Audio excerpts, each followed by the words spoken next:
चलिए ध्यान दीजिए, क्लास 12 का जो 11वां सवाल है आपका, ये क्या कह रहा है? कह रहा सिद्ध कीजिए डिटर्मिनेंट आप ये आपके अवयव दिए गए हैं और इसको आपको किसके बराबर सिद्ध करना है? a + b + c का होल क्यूब के बराबर सिद्ध करना है। तो मैंने आप लोगों को बताया था, यदि सारणी का सवाल सिद्ध करने के लिए आपके सामने प्रस्तुत कर दिया जाए तो मैंने आपको हमेशा बताया था कि सारणी को हम हटा सकते हैं लेकिन सारणी को ला नहीं सकते हैं। तो इसका मतलब ये, कहने का मतलब ये है कि सारणी के सवालों को सिद्ध करने के लिए हमेशा लेफ्ट हैंड साइड को लेकर ही हल किया जाता है।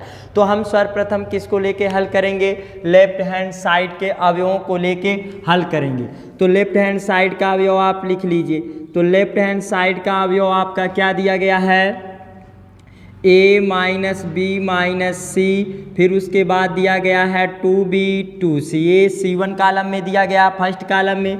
दूसरे कॉलम में क्या दिया गया है? 2a b - c - a, फिर क्या दिया गया है? 2c, फिर क्या दिया गया है आपका? 2a 2b c - a - b दिया गया है।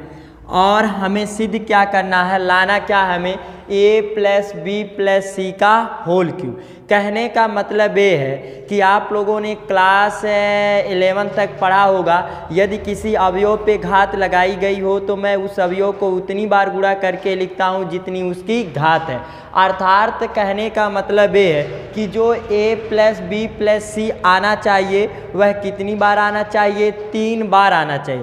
तो इसका मतलब है हमें ये निष्कर्ष निकल के आता है कि हम ऐसी कोई संक्रियाएं लगाएंगे जिसमें हमारा a + b + c आए। तो ध्यान दीजिए, यदि मैं कॉलम की बात करूं, C1 C2 C3 की मैं बात करूं तो देखो यहाँ पर a - b - c। यदि मैं C1 में C2 को जोड़ दूं, C3 को जोड़ दूं तो देखो 2a में 2a जोड़ेंगे तो 4a हो जाएगा। और जबकि हमें लाना क्या है? a। तो इसका मतलब पहला हमारा निष्कर्ष ये निकला कि यदि हम C1 का लॉजिक लगाते हैं, संक्रियाएं लगाने का हम कोशिश करते हैं C1 पे कॉलम पे, तो वह हमारा a ही मिलना चाहिए। और जबकि कितना आएगा? सभी को हम जोड़ देंगे तो 5a। तो इसका मतलब एक कॉलम पे काम नहीं करेगा। अब आप रो पे, पंक्ति पे आप संक्रियाएं लगा के चेक कर लीजिए। यदि मैं क्या करूं, यदि मैं R1 में R2 को जोड़ दूं तो 2b में से b जाएगा तो +b, और जबकि +b लाना भी है। और c में से देखो 2c में से c जाएगा, बचेगा कितना आपका? c बचेगा। तो इसका मतलब हमारी संक्रिया क्या काम की? R1 के लिए, R1 के लिए ये संक्रिया हम लगाएंगे कि R1 + R2 + R3। मैंने संक्रिया लगा दिया। R1 + R2 + R3 लगाने पे हमारा देखो a + b + c आना चाहिए। जो हमें सिद्ध करने वाला है मैं उसी के अनुसार मैं इसको संक्रिया लगाने का प्रयास करूंगा। तो देखो मैंने क्या किया? R1 का मतलब क्या है? a - b - c। R2 क्या है आपका? 2b है। R3 आपका क्या है? 2c है। तो मैं यही संक्रिया लगा रहा हूँ कि R1 में R2 R3 को मैं जोड़ रहा हूँ। तो जोड़ दीजिए। ये देखो राशियाँ a है तो मैंने ये लिखा। यहाँ राशियाँ आपस में समान मिल गई, तो यदि राशियाँ समान है तो उनको जोड़ा भी जा सकता है और घटाया भी जा सकता है। तो प्लस माइनस वाली संख्याएं घटती हैं, लेकिन चिन्ह बड़े का तो 2b में से b जाएगा तो बचेगा आपका क्या? b। लेकिन चिन्ह किसका? बड़े का। बड़े का है चिन्ह प्लस तो प्लस, और 2c में से c जाएगा तो बचेगा कितना? c। तो देखो a + b + c आ गया। तो इसका मतलब आप यही संक्रियाएं लगा दीजिए। तो करिए आप। R1 में आप किसको जोड़ रहे हैं? आप R1 में जोड़ रहे हैं R2 R3 को, तो a - b - c। मैं इसी में क्या जोड़ रहा हूँ? R2। तो R2 का अवयव क्या है आपका? 2b है। R3 को मैं भी जोड़ रहा हूँ, क्या है? 2c है। R1 का यहाँ अवयव क्या है? 2a है। R2 का अवयव क्या है?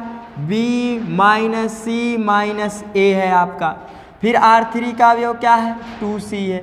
यहाँ पर देखिए C3 में 2a प्लस क्या? 2b प्लस क्या है आपका? c - a - b। मैंने क्या किया? R1 में R2 R3 को जोड़ दिया मैंने सबको। क्या मैंने R2 के लिए कोई संक्रिया लगाया? नहीं लगाया। तो इनको ज्यों का त्यों उतार लीजिए। तो 2b 2c। यहाँ पर क्या होगा b minus c minus a, यहाँ पर क्या हो गया 2c। यहाँ पर आपका क्या है दूसरे वाले में 2b, और यहाँ पर क्या है c minus a minus b है। मैंने ये संक्रिया लगाया। अब इनको आप हल करिए। देखिए राशियाँ आपस में समान है तो इनको मैं जोड़ घटा सकता हूँ। तो प्लस माइनस वाली संख्याएं क्या होती हैं, घटती हैं, लेकिन चिन्ह किसका लिया जाता है, बड़े का। तो ये क्या आ जाएगा a प्लस बी प्लस सी आ गया। इतने को हल करने पे ए है, ए अल्फ़ाबेट कहीं नहीं मिला, मैंने इनको ज्यों का त्यों लिखा। ये देखो राशियाँ आपस में समान मिल गई तो प्लस माइनस वाली संख्याएं घटती हैं। चिन्ह बड़े का तो बड़े का चिन्ह प्लस, तो प्लस लिखा। 2b में से b जाएगा तो b बचा, और 2c में से c जाएगा तो प्लस c बचा। उसी प्रकार यहीं यहाँ भी हमारा क्या बचेगा a plus b plus c. यहाँ भी क्या बचेगा आपका a plus b plus c बचेगा। मैंने R2 में क्या लिखा 2b, b minus c minus a। यहाँ पर क्या है आपका 2b है, यहाँ पर आपका क्या है 2c है, यहाँ का अवयव क्या है 2c है, यहाँ का अवयव क्या है a, यहाँ का अवयव क्या है 2c। मैंने इसको लिखा, इसको लिखा, अब इसकी बारी है। तो यहाँ पर क्या है आपका c minus a minus b है। मैंने इतना किया। अब यहाँ पर ध्यान दीजिए, मैंने संक्रिया लगाया तो आप देख रहे हैं कि R1 की मैं बात करूँ तो R1 में देखिए a plus b plus c, R1 में a plus b plus c, R1 में a plus b plus c. तो R1 में एक जैसे क्या दिखाई दे रहे हैं a plus b plus c. तो मैंने सारणी के गुणधर्म में बताया कि यदि किसी भी रो या किसी भी कॉलम में कोई उभयनिष्ठ अवयव एक जैसे दिखाई देते हैं तो उनको हम क्या कर लेते हैं, कॉमन ले लेते हैं। तो यहाँ पर आप कॉमन लीजिए, तो यहाँ पर आप क्या लिखिएगा, लिखिएगा R1 में से a प्लस बी प्लस सी उभयनिष्ठ लेने पर, उभयनिष्ठ लेने पर, तो उभयनिष्ठ आप ले लीजिए। तो मैंने उभयनिष्ठ लिया तो a प्लस बी प्लस सी, मैंने इसको बाहर कर लिया। तो सारणिक में आपका R1 में क्या बचेगा, a कितनी बार में कटेगा 1 बार में, a भी कितनी बार में कटेगा 1 में, a भी कितनी बार में कटेगा 1 बार में। यहाँ पर क्या बचा आपका 2b, यहाँ आपका क्या है आपका b minus c minus a, यहाँ आपका क्या है 2b है, यहाँ आपका अवयव क्या है 2c और c minus a minus b है आपका। इतनी बात समझ में आई। अब देखो हमें a प्लस बी प्लस सी लाना था, लेकिन a प्लस बी प्लस सी कितनी बार लाना है, 3 बार लाना, और जबकि कितनी बार प्राप्त हुआ 1 बार। तो मैंने आप लोगों को बताया था कि यदि किसी सारणी का मान निकालना हो तो आप अधिकतर लॉजिक ए लगाने का प्रयास करिए कि किन्हीं भी 2 अवयवों को आप शून्य बना लीजिए और उसी रो या उसी ही कॉलम के सापेक्ष क्या कर दीजिए, प्रसार कर दीजिए। आप क्या करिए, इन दोनों अवयवों को आप 0 बना लीजिए। यदि मैं C1 में से C2 को घटा दूं, मैं क्या करूं, यदि मैं C1 में से C2 को घटा दूं तो 1 में से 1 जाएगा तो क्या बचेगा 0। तो आप क्या संक्रिया लगाइएगा, संक्रिया C1 के लिए आप लगाइएगा C1 माइनस C2, आप संक्रिया लगा दीजिए। तो C1 माइनस C2 लगा दीजिए, और C2 के लिए संक्रिया क्या लगा दीजिए C3 माइनस C2 लगा दीजिए। मैं C3 में से C2 को घटा दिया, अर्थात कहने का मतलब है 2b अधिक है, यहाँ पर 2 है, यहाँ पर 1, और अधिक वाले में से कम वाले को घटाएंगे तो उसका चिन्ह लिया जाएगा बड़े वाले का। तो बड़े का चिन्ह प्लस है, तो प्लस लाने की वजह से मैंने C3 में से C2 को घटा दिया। अब लगा दीजिए, तो a प्लस बी प्लस सी सारणिक में तो 1 में से 1 जाएगा तो क्या बचेगा 0। अब 2b में से b जाएगा तो क्या बचेगा b माइनस सी। ये देखो हम माइनस कर रहे हैं तो आने वाले ये माइनस है, आने वाले चिन्हों को क्या करेगा, विपरीत करेगा। तो ये माइनस गुणे माइनस क्या हो जाएगा प्लस, ये माइनस गुणे माइनस क्या हो जाएगा प्लस, मैंने यहाँ भी कर दिया। और 2c में से c जाएगा क्या बचेगा 0। अब यहाँ पर देखो ये C1 का हो गया, C2 के लिए मैंने क्या किया, C2 के लिए मैंने संक्रिया लगाया, C3 में से C2 को घटाया, तो C3 का अवयव क्या है 1, 1 में से 1 जाएगा तो क्या बचेगा आपका 0। 2B में से B जाएगा, कितना बचेगा आपका B जाएगा। ए माइनस है तो आने वाले चिन्ह को क्या करेगा विपरीत, तो माइनस गुणे माइनस क्या हो जाएगा प्लस, ए बी माइनस गुणे माइनस क्या हो जाएगा प्लस। अब यहाँ पर देखो ए हो गया, अब यहाँ पर 2E मैं इसमें से घटा रहा हूँ C3 में से, तो C3 का अवयव क्या है, C3 का अवयव C माइनस ए माइनस बी है, और इसमें से हम क्या घटाएंगे 2C को। तो देखो राशियाँ आपस में समान, तो चिन्ह आपके राशियाँ आपस में क्या है समान है, तो इनको आप जोड़ घटा सकते हैं। यहाँ का चिन्ह प्लस छिपा, यहाँ माइनस, तो प्लस माइनस वाली संख्याएं घटती हैं, लेकिन चिन्ह किसका बड़े का, तो अर्थात यहाँ पर क्या बचेगा माइनस C माइनस ए माइनस बी, यहाँ पर आपका आ गया। अब यहाँ करो, मैंने C3 के लिए कोई संक्रिया नहीं किया, तो इनको आप ज्यों का त्यों लिख दीजिए C माइनस ए माइनस बी। इतनी बात क्लियर हो गई।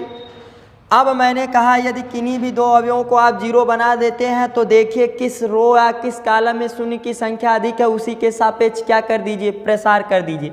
यदि मैं C1 की बात करूं या R1 की मैं बात करूं, तो देखो R1 में ये देखो शून्य की संख्या अधिक है कि नहीं, या C1 की बात करो 2 शून्य है, यहाँ भी R1 में, तो चाहे आप R1 के सापेक्ष भी विस्तार कर दीजिए, चाहे आप C1 के सापेक्ष। तो मैं यहाँ R1 के सापेक्ष विस्तार कर रहा हूँ, तो यहाँ पर लिखिएगा R1 के सापेक्ष विस्तार करने पर, तो R1 के सापेक्ष विस्तार कर दीजिए आप, तो चिन्ह क्या चलता है प्लस माइनस प्लस चलता है। तो यहाँ पर अवयव पहले से मौजूद है A प्लस बी प्लस सी, और यहाँ पर बड़ा कोष्टक आप लगा लीजिए। अब यहाँ देखिए क्या है 0 है, 0 का हम संख्या किसी भी संख्या में करेंगे तो यह क्या आएगा 0, फिर चिन्ह क्या चलता है माइनस, यहाँ का अवयव क्या है 0, 0 का गुणा हम किसी भी संख्या में करेंगे तो उसका मान कितना आएगा 0 ही आएगा। तो यहाँ पर हम कोष्टक लगा के छोड़ देते हैं। फिर उसके बाद चिन्ह क्या चलता है प्लस, तो मैंने लिखा प्लस यहाँ पर 1। अब ये 1 जो है जिस रो जिस कॉलम में आएगा वह बंद हो जाएगा। तो ये देखो फर्स्ट रो थर्ड कॉलम, तो फर्स्ट रो, तो ध्यान दीजिए यहाँ पर आप इसको C1 के सापेक्ष विस्तार कर दीजिए। क्या लिखिएगा C1 के सापेक्ष विस्तार करने पर, C1 के सापेक्ष विस्तार करने पर, तो C1 के सापेक्ष आप विस्तार कर दीजिए। तो देखो चिन्ह क्या चलता है आपका प्लस माइनस प्लस चलता है। तो पहले से अवयव क्या मौजूद है A प्लस बी प्लस सी, फिर उसके बाद आपका बड़ा कोष्टक 0 आया, 0 का चिन्ह क्या प्लस, 0 का गुणा हम किसी भी संख्या में करेंगे क्या होगा 0, तो लिखने से कुछ फायदा नहीं, आप कोष्टक बना के दर्शा दीजिए। फिर चिन्ह क्या चलता है माइनस, तो माइनस यहाँ लगाओ। ए अवयव क्या आ रहा है आपका, ए आ रहा है बी माइनस सी माइनस ए अवयव जिस रो जिस कॉलम में आएगा वह बंद हो जाएगा। तो ए सेकेंड रो फर्स्ट कॉलम, तो सेकेंड रो फर्स्ट कॉलम आपका बंद हो गया। तो देखो 2 गुणे 2 कोट के शारीरिक का मान मैंने निकालने का तरीका बताया कि इनके मुख्य विकर्णों का आपस में हम क्या करते हैं गुणा करते हैं। तो हम जी सी माइनस ए माइनस बी का गुणा 0 में करेंगे, कितना आएगा 0 आएगा। अब यहाँ पर आप मझला कोष्टक ऐसे दर्शा लीजिए, मझला कोष्टक मैंने दर्शा लिया, तो C माइनस ए माइनस बी का गुणा हम इसमें करेंगे तो क्या आएगा 0 आएगा। तो इसको लिखने से फायदा नहीं है, तो मैं यहाँ पर 0 दर्शा दे रहा हूँ ऐसे। फिर उसके बाद बीच में चिन्ह क्या लगता है माइनस, तो मैंने लगाया माइनस। अब यहाँ पर इनके मुख्य विकर्णों का गुणा करिए, तो माइनस ए माइनस बी माइनस सी का गुणा हम किस में करेंगे 1 में करेंगे। तो आप 1 का गुणा किसी भी एक का गुणा किसी भी संख्या में करेंगे तो वही आएगा, अर्थात इसको लिखने से फायदा नहीं है, तो इसको भी आप बंद कर दीजिए। अब हल करिए ए प्लस बी प्लस सी, अब 0 का गुणा किसी भी संख्या में 0 ही आएगा, उसको लिखने से फायदा नहीं। यहाँ देखो मैं माइनस कॉमन ले रहा हूँ, तो यदि मैं माइनस पहले ही कॉमन ले लूँगा तो ये माइनस आने वाले चिन्हों को क्या कर देगा, विपरीत कर देगा। a प्लस बी प्लस सी हो गया, क्योंकि माइनस थे सभी चिन्ह क्या हो गए, प्लस में। अब यहाँ पर छोटा कोष्टक बंद, मझला कोष्टक। जीरो में से किसी भी संख्या को घटाएंगे तो आपका वही संख्या मिलेगी। जीरो का मतलब कुछ भी नहीं, इसका मतलब ये हट जाएगा। यहाँ भी माइनस को आप कॉमन ले लीजिए, माइनस को कॉमन लेंगे तो ये माइनस वाले सभी किस में बदल जाएंगे, प्लस में बदल जाएंगे, मझला कोष्टक बंद। तो ये माइनस गुणे माइनस क्या हो गया आपका, प्लस हो गया। तो इसको आप रहने दीजिए। ये माइनस गुणे माइनस प्लस, तो एक अवयव के साथ प्लस लिखा नहीं जाता, छिपा रहता है। तो इसका मतलब क्या आ गया, a प्लस बी प्लस सी आ गया। यहाँ भी माइनस गुणे माइनस क्या होगा, प्लस, तो इसका मतलब यहाँ भी क्या आ गया, a प्लस बी प्लस सी। अब आगे ध्यान दो, संख्याओं का आधार क्या है, संख्याओं का आधार समान है और बीच में गुणे का चिन्ह छिपा है। यदि संख्याओं का आधार समान हो, बीच में गुणे का चिन्ह हो, तो घातों को हम क्या कर लेते हैं, जोड़ लेते हैं। तो प्रत्येक संख्याओं की घात कितनी छिपी रहती है, एक। तो एक एक को 3 बार जोड़ेंगे तो कितनी आ जाएगी, a प्लस बी प्लस सी का होल क्यूब, और बराबर यही क्या आ गया, right hand side, hence proof. इसी को आपको लाना था। तो यहाँ पर आप चिन्ह का विशेष ध्यान दीजिएगा कि चिन्ह चलता है प्लस माइनस प्लस चलता है। तो प्लस माइनस प्लस चलता है, तो यहाँ माइनस पहले अवयव को दर्शा लेना, और जो ये अवयव आया उस अवयव को लिखना, और ये जिस रो जिस कॉलम में आएगा उसको बंद कर लेना। तो 2 गुणे 2 कोट के शारीरिक का मान निकालने का तरीका बताया गया है कि इनके मुख्य विकर्णों का हम आपस में क्या कर देते हैं, गुणा करते हैं, और बीच में चिन्ह क्या लगा देते हैं, माइनस लगा देते हैं। बस इसी का कॉन्सेप्ट आपका किया गया।